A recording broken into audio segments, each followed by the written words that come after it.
Hello, everybody. My name is Omkar, and I'm sure that all of you have been fairly inspired by reading the case of Inzpira and the way it is killing its competition. I am extremely delighted to have Rohit, their co-founder and CEO of Inzpira, to come here and share his experiences, his opinion, as we navigate through the beautiful case study, the beautiful story. So thank you, Rohit, so much for joining in and sharing your experience and also inspiring a lot of young students across the world to pursue entrepreneurship. Welcome. Thank you, Omkar, for giving us this opportunity as well to explain our story and detail it out so that somebody might find it useful someday. That's the whole idea. That is delightful.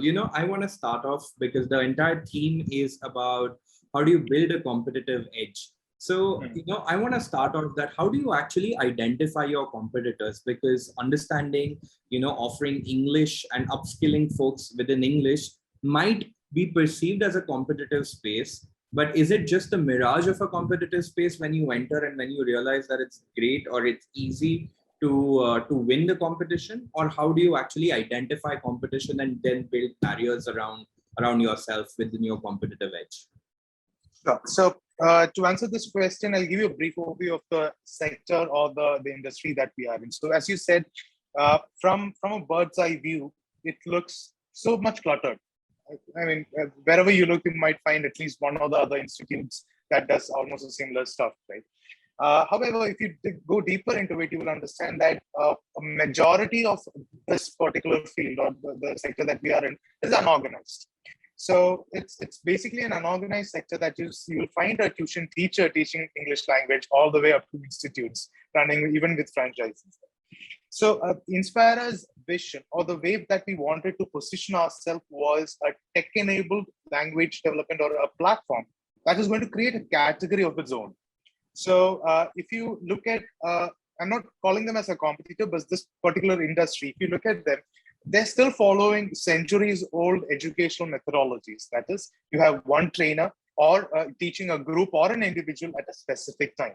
Whereas other industries, not related to education, but all other industries are growing so fast with automations happening. You have food delivery happening in a matter of minutes, banking services coming to your home, right? So much flexibility is given to all the industries except education. So we wanted to create a category where education can also become more flexible.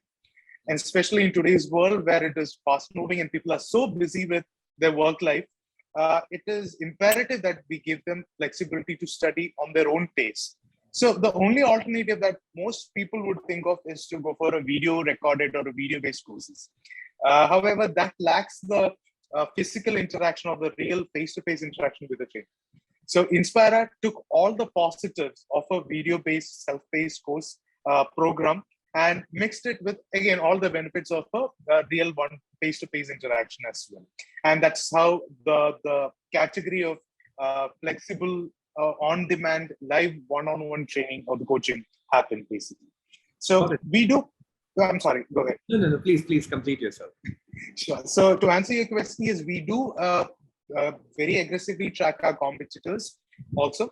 And few of them, even though they are in the same space, they don't qualify as competitor because language learning, I mean, there is globally language is certain rules and grammatical, it's the same. So the approach has to be the difference there. So we took a different approach, coming up with our own methodologies to convey that, and that makes us different. Yeah. Go ahead. I really like the whole proposition of that. Hey, you know what? You enter a competitive space, but you start defining a category for yourself, and I really admire that vision. Further to that about defining your own category, your own space. I think according to me, it's a combination of the vision what you have to enter while you're entering the market, alongside the features what you're developing. So I want to understand that how does the brainstorming room of Inzpira look like, where you're all chalking out features on your Kanban chart or prioritizing which features to launch. Does your feature planning and feature release in the Inspira's journey towards productizing English learning as a concept, does it get influenced by competitors and what competitors are offering, or does it have any other route? We have two approaches. To answer your question, the brainstorming room of Inspira is it's chaos, basically. As you can expect, you'll see things flying around and fights happening, shouting, screams. But at the end of the day, we are all on the same page. So the features or the decision to come up with a feature is driven by two approaches. Definitely, the user demand or the user requirement. That is one important factor. However, in this specific industry, the requirement of the user is just to get the end result.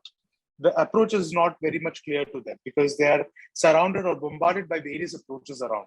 So it's our duty to understand the optimal approach that is going to give them the absolute result in a very easy and still making sure that the flexibility or the promise that Inzpira as a brand is giving them is doing justice to it. Like I mentioned earlier, the second feature or the second approach that we take is looking at the future as well, where the evolution of technology, how we can combine that with the latest generation as well, because the older generation, their thought process is different and that's easily changing. So we are a younger organization catering to the new generation as well. So we need to be up to the mark or up to speed in what their requirements are. The technology is evolving, and our features also revolve around that angle as well. So combining it together, we create or chart out various features, and priority is basically what can be done now, user acceptance, and whether is it too much into the future. For example, if we suddenly come out with an AI kind of like a thing, an AI teacher training, people won't accept it because I need a real tutor. So that acceptance is also a fact. So we push it to maybe a second phase or third phase. So that's how we prioritize it. But at the end of the day, the priority is strictly aligned with how to deliver the best result to the users and how can we enhance their learning capability and give them the best performance, meet their expectations or even beyond that. So that's how we prioritize. Got it. So it's as I understand, it's very much user driven.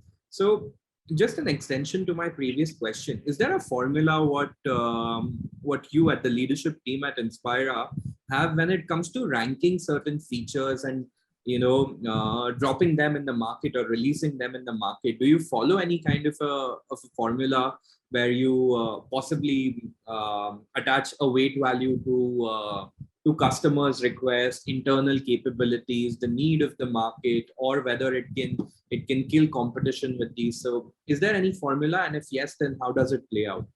Sure. So we don't have a clear-cut formula, but based on, whatever the most of the elements that you mentioned is, I don't know, by default part of that decision making. For example, killing the competition and creating an edge over other players is definitely our priority as well.